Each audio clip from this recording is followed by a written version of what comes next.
సాధారణంగా మనకి డైనోసార్లు అంతరించిపోతున్నటువంటి జంతువులు అంట. చాలా కళలు కూడా అంతరించిపోతున్నాయి. హస్తకళలు కానీ లేకపోతే రకరకాల వినోదాత్మకమైనటువంటి ప్రజల్ని వినోదపరిచేటువంటి కళలు కానీ అంతరించిపోతున్నాయి.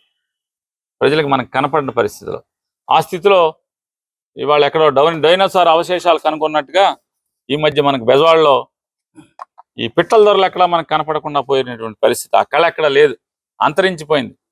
మొన్నే పిట్టల దొర ఆ చాతుర్యాన్ని పిట్టల దొర కళని బెజవాడలో కనుగొన్నారు. ఆ పిట్టల దొర మనకి ఏతావాత అతను ఏంటి అంటే అదుములలో శ్రేష్ఠుడు, ఆయన సభ్యత సంస్కారహీనం. ఆయన మాటలకి ఆయన పిచ్చి ప్రేలాపలకి నేను ఆయన వారిని ఒకటే అడుగుతున్నా. పేరుని నాని అనేవాడు గోడౌన్లు కట్టి అద్దెకిచ్చి అద్దె ద్వారా జీవిద్దామని మాత్రమే గోడౌన్లు కట్టుకున్నాను, 2 గోడౌన్లు. ఇప్పటికి 1,00,000 సార్లు చెప్పాను.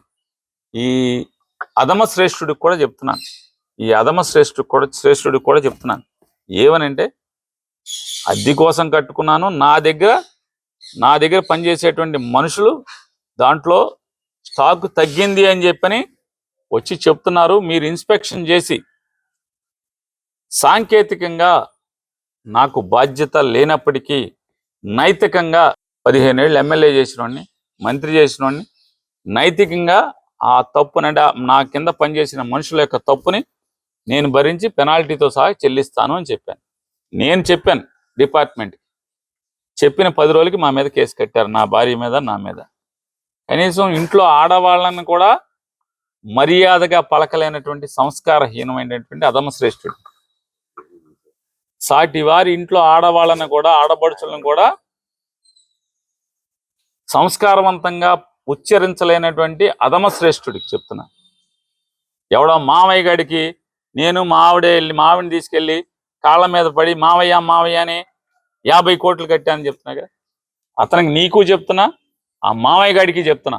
ఆ మావయ్య చంద్రబాబు అయితే, లోకేష్ అయితే, ఇంకెవడన్నా మా ఊరు మంత్రి, నీ ఇష్టం. నువ్వు చెప్పేటువంటి ఆ మావయ్య గాడికి కూడా చెప్తున్నా.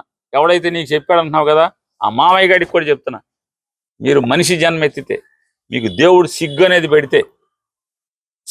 పెడితే ఛాలెంజ్ చేస్తా. నేను నా శ్రీమతి కలిసి మీ ఇళ్ళకు వచ్చి, ఎవడా మావయ్య గారి ఇంటికి వచ్చి ఒక్క ఫోటో, మేము వచ్చినప్పుడు మీ ఇంట్లో సీసీటీవీలు ఉంటాయిగా అందరి ఇళ్లలో, ఆ మామయ్య ఒకవేళ చంద్రబాబు అయితే, చంద్రబాబు ఇంటూ ఉండవా?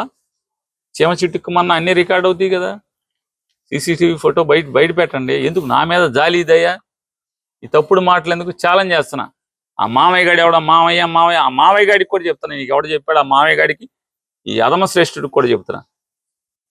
మీకు చేతనైతే, చావుంటే, దమ్ముంటే, నిజంగా మీరు నీతి జాతి గలవాళ్ళైతే మా ఇద్దరు వీడియోలు, నేను నా భార్య వచ్చి ఎవడింటికి వచ్చామో ఆడింటికి ఆ వీడియోలు బయట పెట్టండి, ఫోటో అన్న బయట పెట్టండి. సిగ్గు శరం లేకుండా నోటుకు వచ్చింది మాట్లాడు, సంస్కారం లేక. జగన్ గారు కనపడితే టపామని కాళ్ళ మీద పడతారు. సార్ మాకాడు ఎదవ సార్, మాకు నాయకుడు కాదు సార్, మేము అక్కడ బతుకుతున్నా, అవన్నీ మీ ఇష్టం. నేను దాని గురించి నాకేం అభ్యంతరం లేదు, బాధ లేదు, చీకు లేదు.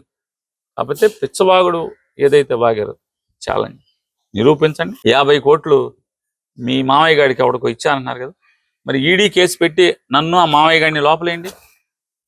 మరి ఈ 50 కోట్లు క్యాష్గా బదలాయిస్తే మరి తప్పు కదా, నేరం కదా. ఏంటి చంద్రబాబుకి 50 కోట్లు ఇస్తే చంద్రబాబు నన్ను ఏంటి లోపల కండి. తప్పుడు వాగుడు, ఇంట్లో ఆడవాళ్ళ గురించి సంస్కారవంతంగా మాట్లాడటం నేర్చుకోమని చెప్పని ఆ మనుషులకు చెప్తున్నా.